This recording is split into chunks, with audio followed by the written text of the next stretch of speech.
Fala galerinha, tudo bom com vocês? Voltei para o episódio 10. Claro, não esquecendo daquela fortalecida @opodcast.ufo. Segue lá no Insta, tem muita coisa boa saindo lá também. Depois de contar a história para vocês da primeira abdução moderna, né, documentada, noticiada aí, né, no mundo todo, hoje vamos falar sobre um outro caso de abdução que é muito interessante, é uma história muito misteriosa e tenho certeza que vocês vão curtir. Partiu então o caso Travis Walton. Roda a vinheta. Okay, Houston, we've had a problem here. This is Houston. Say again, please.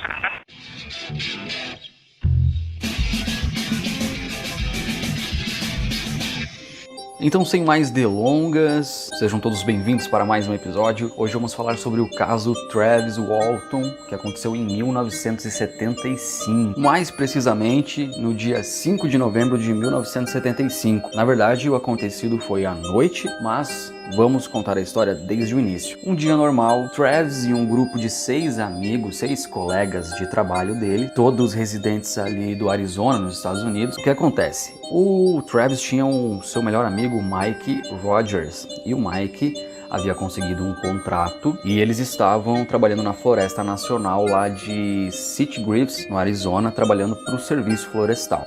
O Mike, que era o melhor amigo do Travis, inclusive o Travis, ele namorava, depois acabou casando com a irmã do Mike, uma moça chamada Dana, né?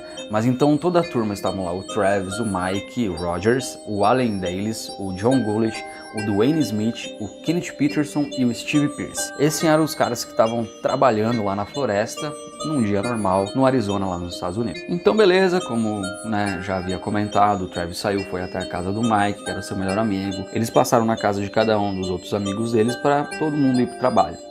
Ok, eles passaram o dia todo trabalhando lá, tudo normal na vida deles. O dia foi chegando ao fim, a hora de todo mundo guardar as ferramentas e eles irem para casa, né? Aí é que a história começa a ficar muito, mas muito estranha. Então, na volta para casa, eles avistaram uma luz muito forte que vinha de dentro da mata. Então, eles pararam a caminhonete e se aproximaram para ver o que estava acontecendo. Nesse momento, eles puderam observar um objeto luminoso, mais ou menos a uns 7 a 10 metros de altura, uma luz muito forte. Nesse momento todos ficaram muito apavorados, assustados, já tinham a certeza então de que sim, aquilo era um OVNI. E o que aconteceu? Todo mundo ficou muito assustado, mas o Travis, por mais que estivesse assustado, ele chegou mais próximo e cada vez mais próximo daquela luz, daquele objeto, até ficar praticamente embaixo do objeto, praticamente na frente daquela luz. Todos os amigos observando de longe, né, relativamente de longe, o Travis muito perto daquela luz.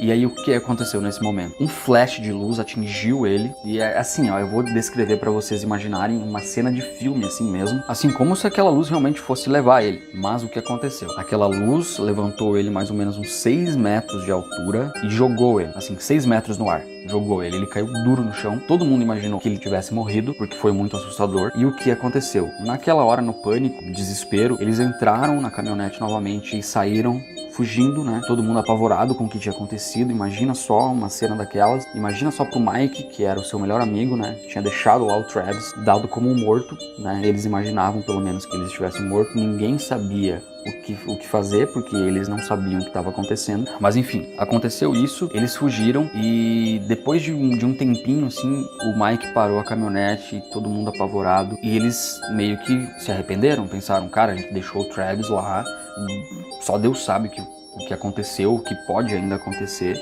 E daí o que eles resolveram voltar pra procurar o Travis e ajudar o Travis. Eles voltaram, só que aí o que aconteceu? Eles não encontraram o Travis. Eles não encontraram nada, nem um sinal, nem uma peça de roupa, nenhum sinal do Travis. O Travis havia desaparecido, sumiu o Travis. Bom, eles procuraram, não encontraram, né? E resolveram voltar para a cidade para contar para alguém que tinha acontecido, para buscar ajuda, né? Na verdade, eles ficaram desesperados, eles realmente não sabiam o que fazer. Então eles voltaram e o Mike foi avisar a mãe do Travis o que tinha acontecido, né? E o Mike foi, né, então até a casa da mãe do Travis para contar a história e, né, tudo que tinha acontecido para ela. Nesse momento que ela ouviu a história dele, então ela questionou o Mike. Ela pediu para ele assim: vocês contaram essa história para mais alguém? Vocês foram na polícia, vocês fizeram? Eles falaram: não, a gente veio aqui, né, primeiro para contar pra senhora, no caso pra mãe do Travis. Aí então ela pensou assim, até foi bem estranha essa reação dela, né? Ela falou, então não conta nada, que ninguém vai acreditar em vocês. Simplesmente ninguém vai acreditar em vocês. E daí, a partir do momento que ninguém acredita em vocês, já começam a surgir outras teorias na cabeça das pessoas, que vocês já devem imaginar, você aí, eu aqui também, é inevitável.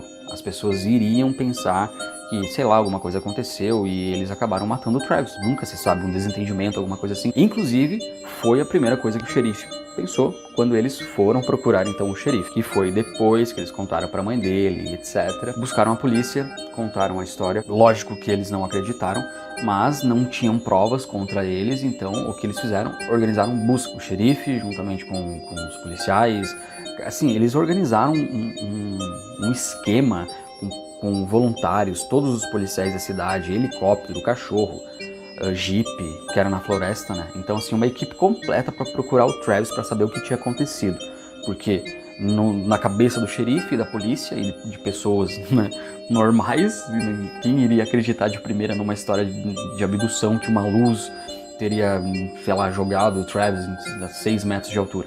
Ninguém em sã consciência iria acreditar nisso. Mas enfim, foram, buscaram, procuraram 2, 3 dias e não encontraram nada, assim, nada. Aí vocês devem pensar assim, como eu pensei, né? Tudo bem, no momento em que eles se arrependeram e voltaram para procurar ele, até faz sentido eles não terem encontrado, né, no meio de toda aquela confusão.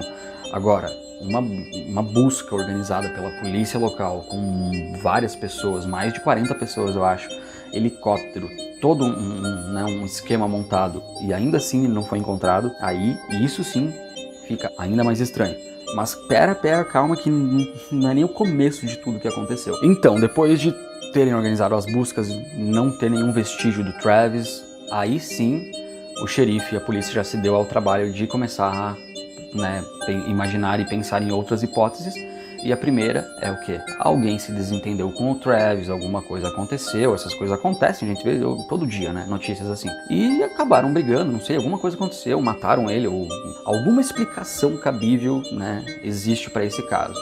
Foi isso que o xerife pensou. Então, a partir do momento que os 6 amigos, colegas de trabalho do Travis passaram a ser suspeitos, o que a polícia resolveu fazer? Teste de mentira, polígrafo. Fizeram teste de mentira em todos eles, nos 6 amigos do Travis, nos 6 colegas do Travis. Eu digo amigos, mas eles eram mais colegas, mas era o Mike mesmo, que era bem amigo dele. E todos passaram todos os testes, acusaram que eles sim estavam falando a verdade, eles não haviam feito nada com o Travis, não haviam brigado, não haviam matado, ninguém fez nada com o Travis.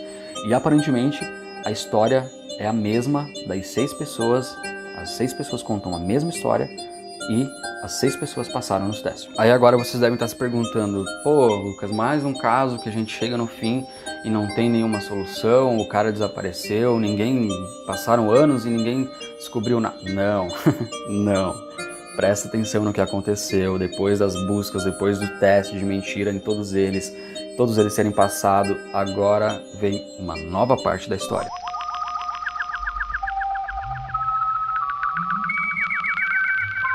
Então, já não bastasse tudo que tinha acontecido, 5 dias e 6 horas, exatamente 5 dias e 6 horas depois, era ali um pouco antes da meia-noite, o telefone toca, o telefone do Mike, e no outro lado da linha, um cara desesperado, gritando por socorro, pedindo ajuda, dizendo que quem seria esse cara? Sim, o Travis. Nesse momento, o Mike já pensou que fosse um trote, alguém tentando, não sei, piada de mau gosto. E ele começou a, tipo assim, cara, que é isso?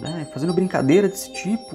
E o Travis do outro lado da linha, sou eu, cara, pelo amor de Deus, me ajuda, não sei o que. Era o Travis, não era um trote. Era o Travis, e aí o Mike ligou pro irmão dele, o Dwayne, e eles foram lá atrás. Mas nesse trajeto, eles ainda imaginando que talvez seria uma brincadeira, uma piada, né?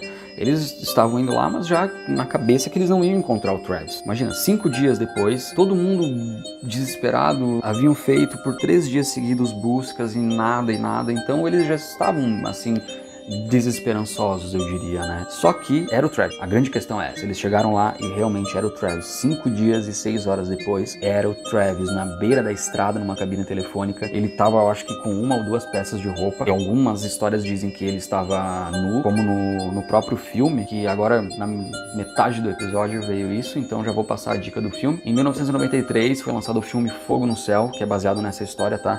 e também tem um documentário para quem tiver interesse que é muito bom, A Verdadeira História de Travis Walton. Mas agora vamos voltar aqui continuando a história. Então, cara, era o Travis na beira da estrada sozinho, depois de 5 dias, com a barba dele já, né, bem crescida, ele magro, tinha emagrecido muito, assim, e ele tava desesperado, e apavorado, com, assim, uma pessoa traumatizada, sabe? Uma pessoa, depois ela viver um certo trauma, ela fica com medo que as pessoas toquem nela, enfim. E ele começou a delirar, e ele falava de homenzinhos com os olhos grandes, e etc, etc, etc. Dito tudo isso, eles encontraram o Travis, levaram ele pra casa, e a mãe, o irmão, o próprio Mike, amigo dele, todos estavam muito assustados, e eles resolveram não contar pra polícia, não falar nada pro xerife por enquanto, porque se eles falassem, ó, o Travis voltou, a gente achou ele, a polícia já ia cair em cima dele, fazer um monte de pergunta, interrogatório, e ele tava realmente num estado de pânico, assim, muito pânico.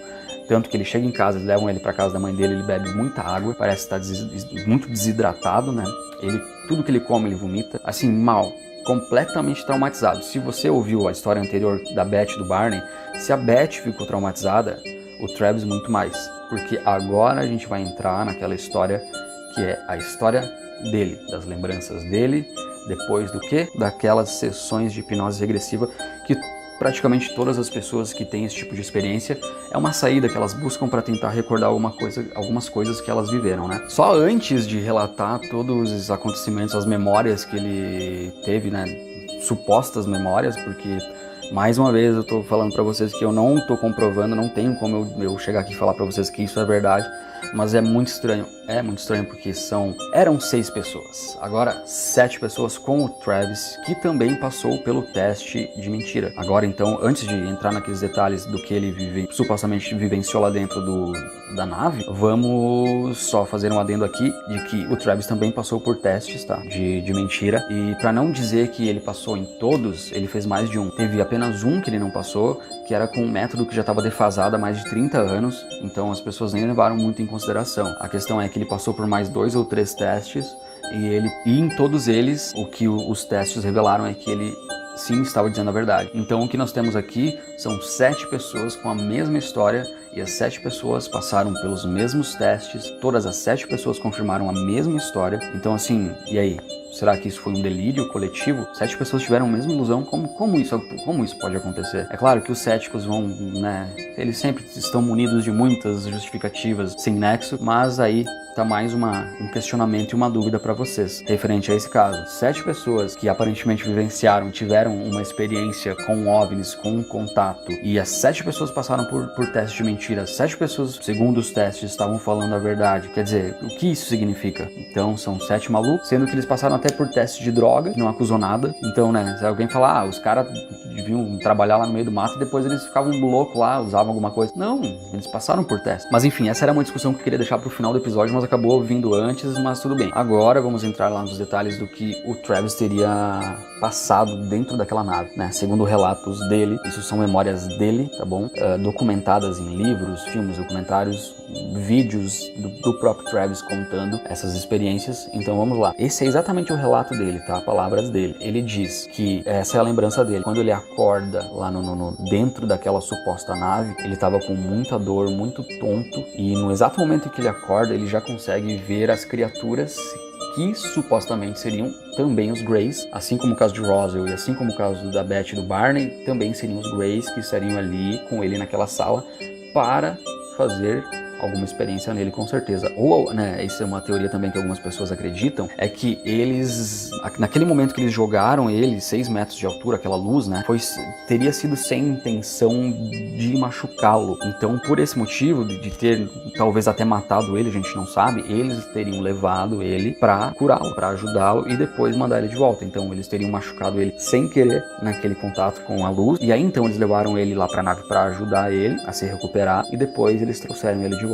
Essa é uma teoria. Mas enfim, então ele tava lá, ele viu as criaturas e nesse momento ele ficou muito apavorado. E segundo relatos dele, né, essas criaturas empurraram ele gritou muito assim, ele tava realmente muito assustado, em pânico, assim como quando ele foi encontrado. Ele pegou um objeto, não sei qual objeto, de cima de uma mesa que tinha lá, com muito medo. Então, nesse momento em que ele pegou o objeto pra tentar se defender, né, ele ia atacar eles, alguma coisa assim. Nesse momento, eles ergueram as mãos assim, como num gesto assim, de tipo assim, calma, calma. Eles ergueram as mãos, recuaram e saíram da sala. saíram da sala, tipo assim, ó, calma, a gente não vai fazer mal, não precisa disso, segundo o que ele disse. Aí então nesse momento ele teria saído dessa sala, saiu correndo, doido, né, entrou num corredor ali pra tentar fugir, achar a saída. Nesse trajeto, ele entra numa sala e dá de cara com um outro ser. Esse ser, que não seria um Grey, seria um ser alto, de uns 2 metros de altura, loiro, que pra quem já conhece um pouco mais desses assuntos, e pra quem não conhece também não tem problema, que eu vou falar disso também, mas ele teria encontrado então que seria um extraterrestre nórdico, que é essa raça que é alta, que normalmente nos relatos tem o cabelo loiro, longo, são seres diferentes. Então, segundo ele, existia mais de um ser dentro dessa suposta nave. A partir do momento que ele encontrou esse outro ser alto, ele não parava de gritar, muito assustado, ele queria a saída, ele queria saber o que estava acontecendo. O ser não falou nada pra ele, só pegou no ombro dele, levou ele pra fora da nave. Isso tudo seguindo o relato dele, então ele teria saído dessa nave onde ele estava e teria visualizado talvez uma nave mãe muito maior. Então essa nave em que ele estava estaria dentro dessa outra nave mãe, ou enfim, não sei, uma estação, alguma coisa assim. E lá ele teria visto outros seres e nesse momento esse ser veio com uma máscara, como uma máscara de oxigênio, parecida com uma máscara de oxigênio, e colocou no rosto dele e depois desse momento ele apagou e não lembra mais de nada. Então esse é o relato dele. Primeiramente teria tido contato com os Greys, que teriam ajudado ele ou iriam fazer algum tipo de experiência nele, a gente não sabe. Ele fugiu dessa sala, encontrou um outro ser nórdico, um extraterrestre alto, de uns 2 metros de altura, muito parecido com o Ashtar Sheeran, que também vou falar, vou fazer um episódio especial sobre esse ser, mas se você já entende, se você já conhece um pouco mais esses assuntos, você já sabe do que eu tô falando. E é isso, gente, basicamente mais uma história fascinante de abdução, com muitas testemunhas, com testes feitos e todos eles passaram. Eu sempre gosto de ficar frisando isso, porque isso é muito importante, isso traz uma certa credibilidade pra história, né? Não são informações jogadas ao vento, assim, e histórias que eu peguei em sites de conspiração. Não, isso são coisas que aconteceram, são relatos do próprio Travis e das outras pessoas que também participaram desse contato. Mas é isso, gente, vocês decidem aí no que acreditar, numa história em que 7 pessoas diferentes contam a história, passaram por testes de mentira e todas passaram, no caso não estavam mentindo, ou a gente prefere acreditar que essas 7 pessoas viveram uma mesma ilusão. E aí, o que vocês acharam? Acreditam na história do Travis e dos 6 amigos dele? Acham que isso é uma besteira? Mas vocês têm que confessar que é bem interessante, bem intrigante isso, né? Com muitas provas e evidências. Então não esquece, @opodcast.ufo. Muito obrigado pela companhia de vocês mais uma vez. E vai lá no Insta, me fala se você acreditou nessa história, se você acha que isso é besteira. Vamos trocar uma ideia, beleza? Muito obrigado e até a próxima.